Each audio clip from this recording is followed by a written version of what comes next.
sweater on, try to hide the fact that I was fat, but I think you guys figured it out. And don't worry, it's still a comedy show. Like, it didn't turn into a cancer benefit. It's been, don't feel guilty for wondering how I stayed so fat on chemo. It's fine. No, this is not cancer. I actually did this to save money. But yeah, it's working well, right? You know, haircuts, shampoos.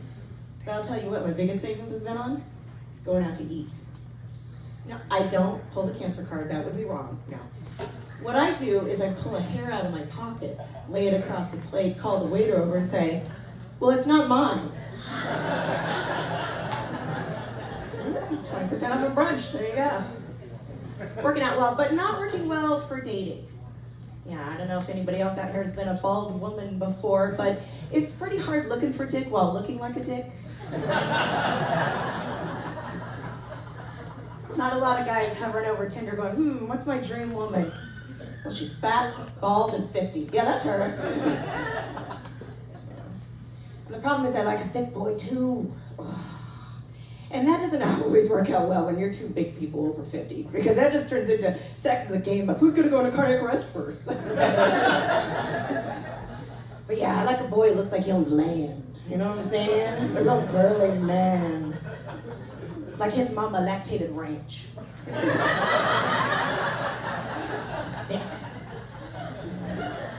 Like he'll impregnate me and then vote away my reproductive rights.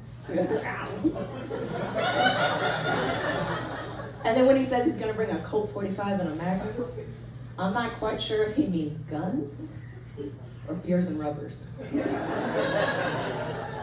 Beers and rubbers. But yeah, two big people, you can't, there's no, like, you know when you're in love and you're doing that Sunday morning big spoon, little spoon, you know, and it gets all sexy and you start doing it. You can't do that when you're two big people. Like, you know, I got all this going on, and if he's got all this going on, I'm basically getting a back cramp trying to get it up under his belly. You know, like, we're just playing genital Tetris at that point. Just trying to make our parts touch. There's no spooning when you're two big people having sex. You got to do the ladle, you know. It's not nearly as sexy when your head's hanging off the bed. Yeah, I am actually 53. Well, that's fun dating like that too. Because the last time I was single, I came across his Tinder profile and it said, "I want to worship your feet and call you my queen." And my first thought was, what a little bitch. 53-year-old me? Mama could use a foot slave. Mama's feet are tired. And I'm looking forward to doing like the wine and paint night. I didn't get to do that last time I was single. And now they have smoke and paint night. That sounds way fun. And probably way safer than Oxycontin and axe throwing night. We'll get there. Yeah, and I don't know if you caught on to this, but I'm pretty weird. I knew I was weird the first time a guy said to me that he was into baby talk. And my first thought was to say to him, "I'm sorry I ate the crayons, Daddy.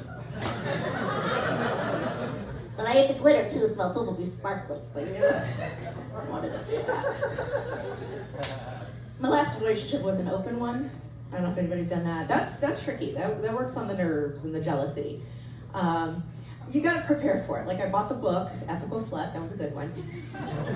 But I just couldn't find that other bestseller, How to Be Polyamorous by Sharon Dix. Not see that one. And I'm pretty sure I got ADD. I don't know, I didn't finish the article, but pretty sure I got it. And also the worst part about dating me is I'm still fertile. I still have the monthly curse. I gotta warn guys, you know.